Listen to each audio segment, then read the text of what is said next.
What's happening, my people? Welcome to another edition of Vertical Football. 5 things we learned about Chelsea versus Man City match. Chegun, how are you doing today? Yeah, I'm good. It was a nice game. Yeah. Chelsea tried. It was more than what we expected. Yeah. But ultimately, I think we predicted that the Man City was going to win Chelsea 3-0. Yeah. And it's 2-0. So I think it's close to the scoreline. Yeah. But Chegun, I noticed something about today's match because I noticed that maybe it's out of respect or out of he want to play a low block. He tried to use two defensive midfielder and 1-6 in the match. What do you think about that first? Yeah, I think the first thing is that coaches in Premier League need to understand that when you play Guardiola, you don't play a normal pattern. You play a pattern to win Guardiola. Yeah. And one of the patterns that we have seen that can win Guardiola is counter-attack, transition football. So and I don't know why he's using, but I know many Chelsea fans will say they need a striker, but I've been saying it for long that Chelsea needs a number 10. Palmer is not a number 10. I know they brought Drewsbury from Leicester, but they need a number 10, really. So I think the decision to choose Lavia, Caicedo, and Enzo, I think he was afraid that he was going to lose that midfield. Yeah. He didn't know that once this quality would not be as strong as they usually be today. So that's why. Okay, Shegun, 5 things. Let's go. One. So the first thing is Nicolas Jackson is not a striker that Chelsea needs to use. We'll be saying it.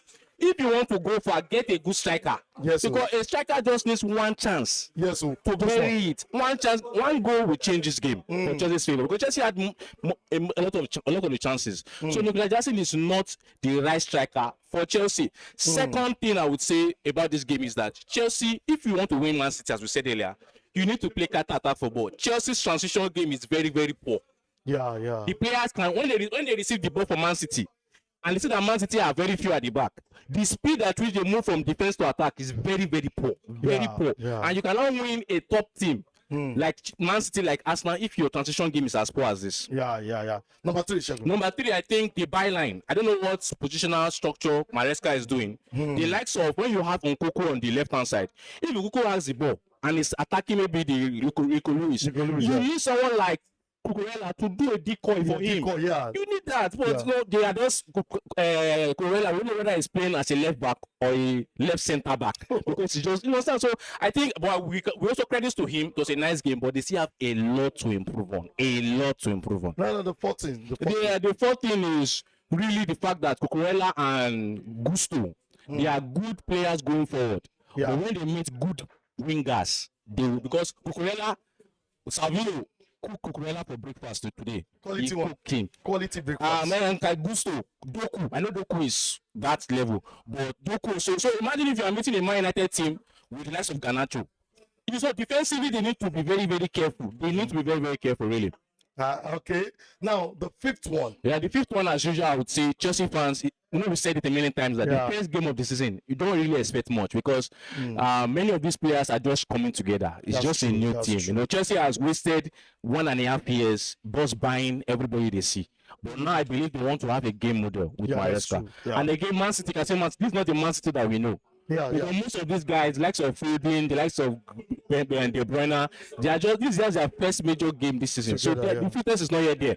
So I believe Chelsea fans should just be optimistic. Their next game is against Wolves, so I believe they can maybe get a win in that game. All right, let's just do a little bit of prediction. But before we do that, I want to ask you, what should Chelsea coach change against Wolves? Because we noticed that there are some loopholes.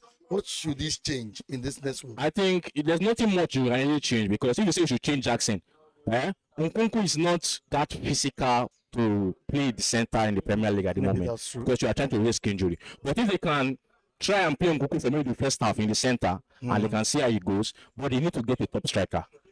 Then I believe that Drewsbury should start in the next game. They need a number 10, someone that can play that 10. Enzo, a number 10 that has a bad first touch.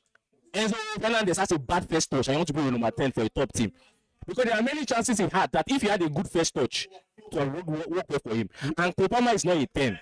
Kopama is best in that right-hand side, playing balls and inverting into the center of the pitch. So I believe if you changes that, then there's nothing much. Defense is just there. I don't believe that's Chelsea's best playing. The likes of Cowell and the other guy, Fofana.